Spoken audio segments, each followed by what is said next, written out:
My name is Chev Chelios, and today I didn't die. It's Stormheart. Why not just let me die? They were keeping you alive to farm your organs. This movie is bad ass. Now, you know it has to be good if I don't start a review by saying, hey everyone, this is the review for Crank 2. No, you know it's good when I start it off with something different, okay? This is awesome, okay? This movie is freaking great. Now, okay, it's a little crazy, obviously. It's Crank. If you ever saw Crank 1, that was pretty crazy. It was GTA, definitely. But, this is more like a GTA with Saints Row and a little mix of boobies and more violence than either of those great games. Well, yeah, I say Saints Row because there's a lot of gang members and stuff in this. It looks like, at least. I say GTA because there's a lot of motorcycles and cars. And I also say boobies because, well, yeah, there is a lot of that also. Also, it has, of course, Jason Statham as Chev Chelios in the last movie. He was, well, I don't want to ruin it, but you'll probably find out in the trailer. So, yeah, he allegedly died from a helicopter drop. Now, obviously, that's stupid. If he survives a helicopter drop, that's all the way in the sky, and he lands on a car, bounces up about, I don't know, 20 feet, and then lands on concrete.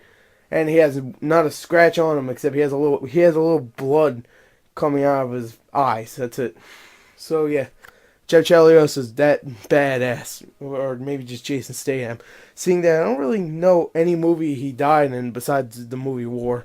Sorry if I ruined that, by the way, but I don't care. That movie sucked. Anyway, that movie actually got forgotten. Anyway, this is Crank 2. Crank it up. Crank it up. That's the freaking ad for it. Crank it up. That's what it said on YouTube for about 3 weeks. Crank it up. And yes, this movie cranks it up. Alright, let me get back on the story. The story goes straight after what happened in the first movie. He kills Ricky Verona. Okay, he kills him. Alright, he chokes him. He's dead. But if you know who Ricky Verona is, and blah, blah, blah. He's a bad guy. Okay, anyway, he kills him. He's falling all the way down. Okay, and he falls. He's kind of dead.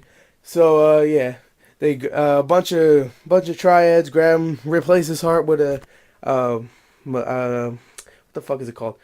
Let's just say electric heart. All right, I forgot what they're actually called. Electric heart, which is only operated if obviously it gets electricity. So the little box that has the electricity inside it breaks. So what he has to do now is pretty much grab every single freaking electricity thing he can find.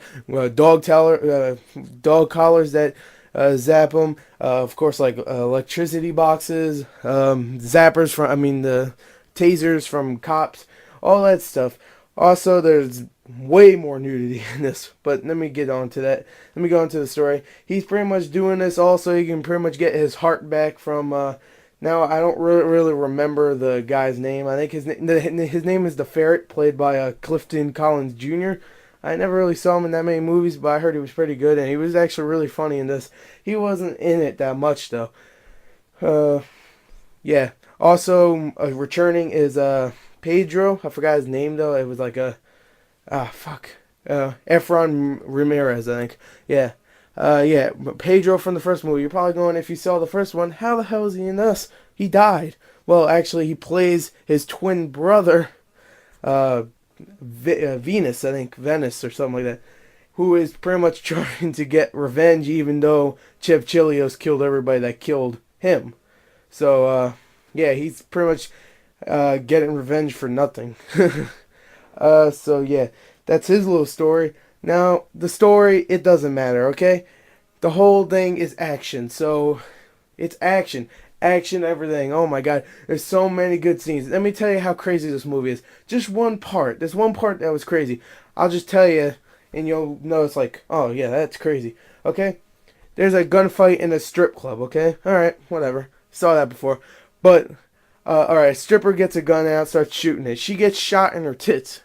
And of course, she has breast implants. The breast implants start leaking out of her tits, and her tits start to get smaller.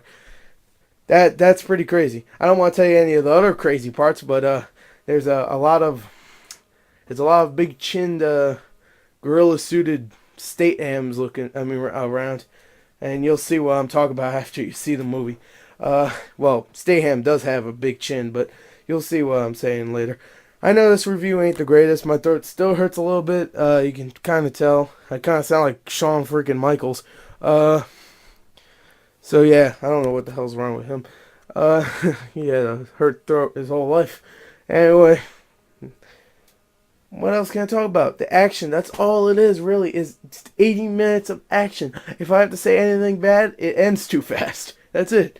It ends too fast, but that's good because you can keep seeing it over and over and over again. You can see this about 4.5 times.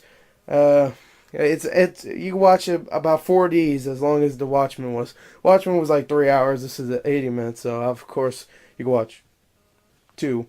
So anyway, I'm going to end this. I'm going to say a very high thing. You know what? No, it gets a low royalty. That's how good it is. Low royalty. Thank you for watching or listening, whatever. Thank you. It's an awesome movie. I'm going to review Crank 1 also. That one's awesome also. Thanks and bye. I'm running on empty, Doc. Find someone to rub against. It causes static electricity. He treated me like his hot little whore. Hey, that's a little too much information.